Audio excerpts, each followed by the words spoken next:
everybody, my name is Dévi and welcome to Book Connoisseur. Wow!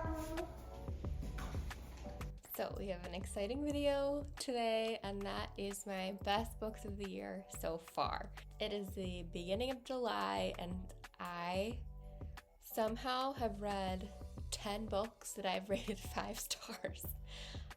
Maybe I'm not being critical enough.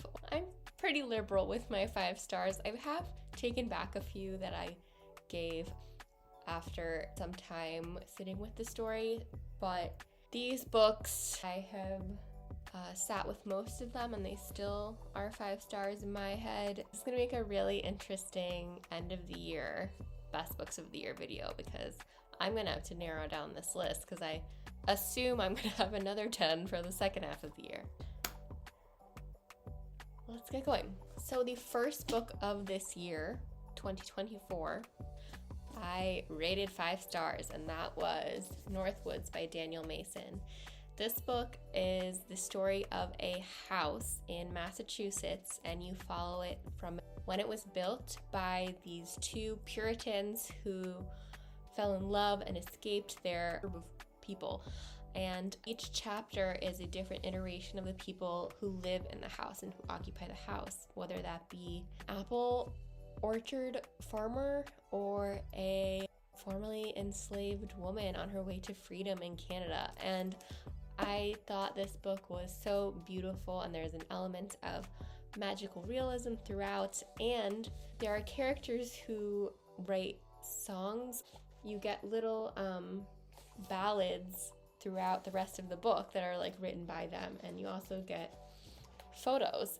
So for that reason, I would recommend reading a physical copy of this book. The next book I rated 5 stars this year was Monstrilio by Gerardo Sermano Cordova. This book is about a couple whose young son dies, and the mother takes a piece of his lung and nurtures it, and it becomes a sentient being who they call Monstrilio. It is a beautiful examination on grief and love and how this being fills this void for them, but then is its own person or is its own Monstrilio, and how these sort of feral instincts that he has get in the way of their life and how it affects them.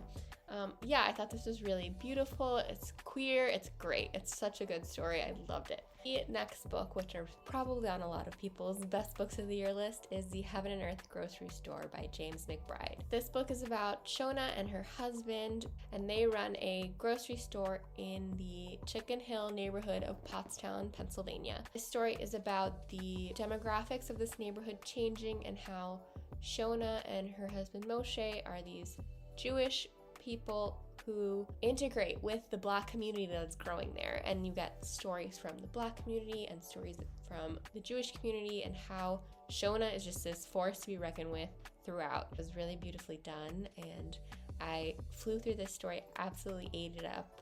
I highly recommend it if you haven't read it yet. The next book I rated 5 stars was A Flat Place, Moving Through Empty Landscapes, Naming Complex Trauma by Noreen Masood.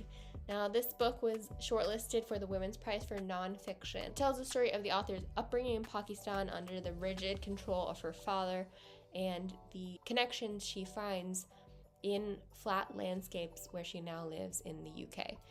This was so poetic and beautiful and vulnerable, and I highly recommend it if you like memoirs. Even if you don't like memoirs, this read like a fictional story. It was brilliant. And I really wasn't expecting it to be that interesting because flat places don't seem that interesting to me. But the way she approaches them and the way she's able to use her words to paint this picture in your head of how she is seeing these flat places was phenomenal. The next book I read that I rated 5 stars was Ordinary Human Failings by Megan Nolan. This book was longlisted for the Women's Prize for Fiction 2024, and I Loved it. You know I love my Irish literature. This book starts out in a low-income neighborhood in London where a young girl's body has been discovered, and all fingers start pointing at the Irish family who moved in, the youngest member of the family being the last person to have seen this girl alive. What I loved about this book was the political commentary throughout it about journalism and how skeevy journalists can be to get information that they want, and also about women's rights to their own body. I mean, there's a very vivid scene of this woman carrying a child that she doesn't want and how difficult that is for her, and the repercussions of her not having options weighing on the child later in life. And I think that that is such an important story to tell, especially given the political climate currently. I can't even get into it right now. If you haven't read this, I highly recommend it, especially for you Irish literature fans. This is so good, and you get multiple perspectives, everyone in the Irish family, plus the skeevy journalist who's trying to get his foot in the door on this story. The next book I read was shortlisted for the Women's Prize for Fiction 2024. The next two books I read were shortlisted for the Women's Prize for Fiction 2024, and that first one is Soldier Sailor by Claire Kilroy. This is the story of a mother after she has a baby, and that is it. Not much happens in the plot, but oh my goodness, the emotion and the complexity of a marriage captured in this book. And I've heard a lot of people say, oh, she's married to this horrible man, but that's not the point. What she captures so well is how much your life changes in just your brain. I mean, living on that sleep deprivation, to how much your marriage can change and what that might look like. Yeah, I thought this was incredibly done. Beautiful book. The next book, which as I mentioned was on the Women's Prize for Fiction shortlist 2024, is Enter Ghost by Isabel Hamad. Now this book got upgraded from a 4-star to a 5-star. This book tells the story of a woman returning to her home country of Palestine and visiting her sister, and she gets roped into performing in a show of Hamlet on the West Bank by her sister's friend.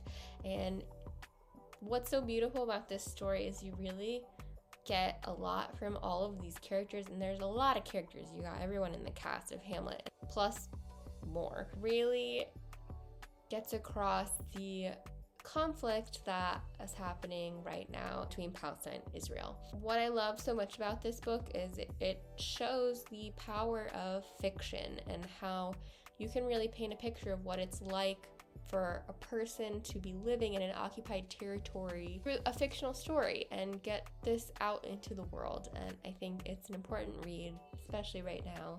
I really loved it, and I'm very excited to read The Parisian, which is Isabel Hamad's debut novel. The next book I rated 5 stars was Big Swiss by Jen Began. I've talked a bit about this, but this tells the story of Greta, a woman in her 40s who decides to find a new life in Hudson, New York, and she becomes the transcriber for a sex therapist. And she falls in love with one of the patients. I got such a kick out of this book.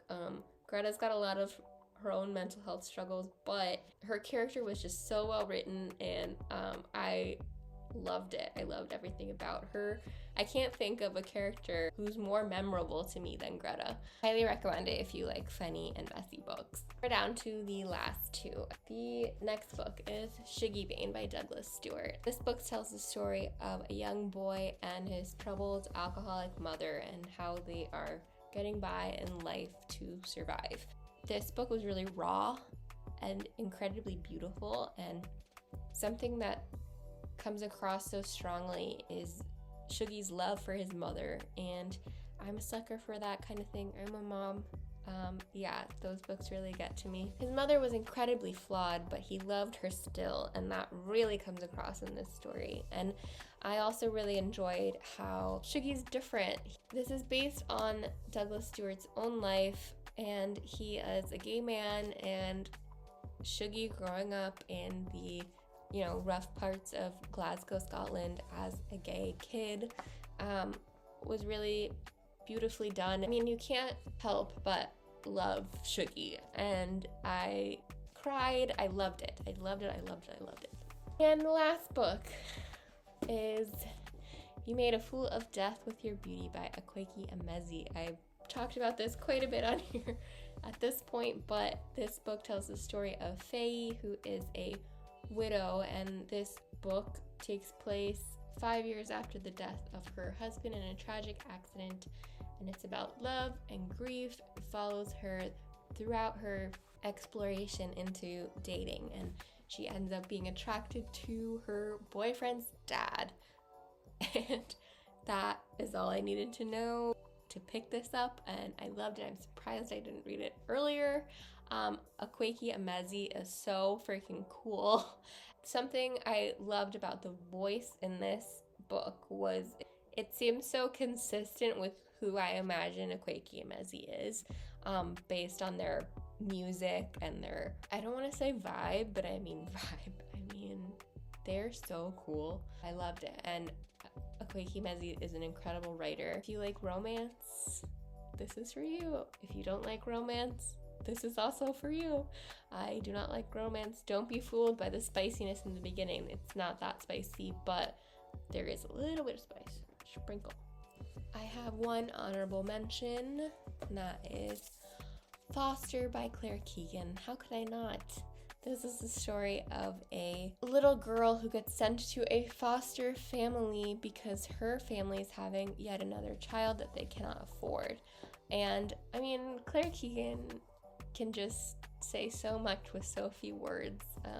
This book's like 80 pages. I am a daddy's girl, and this is for all the daddy's girls out there. This will get you. I just loved it. Beautiful. Those are all my favorites so far in 2024. I'm really excited to see how many of these books make it to my best books of the year list. If you've made it this far, if you could like the video, it really helps out my channel, and subscribe if this interested you at all and you want to see some more. I'm very, very grateful that you're here, and I'll see you soon with another video. Bye.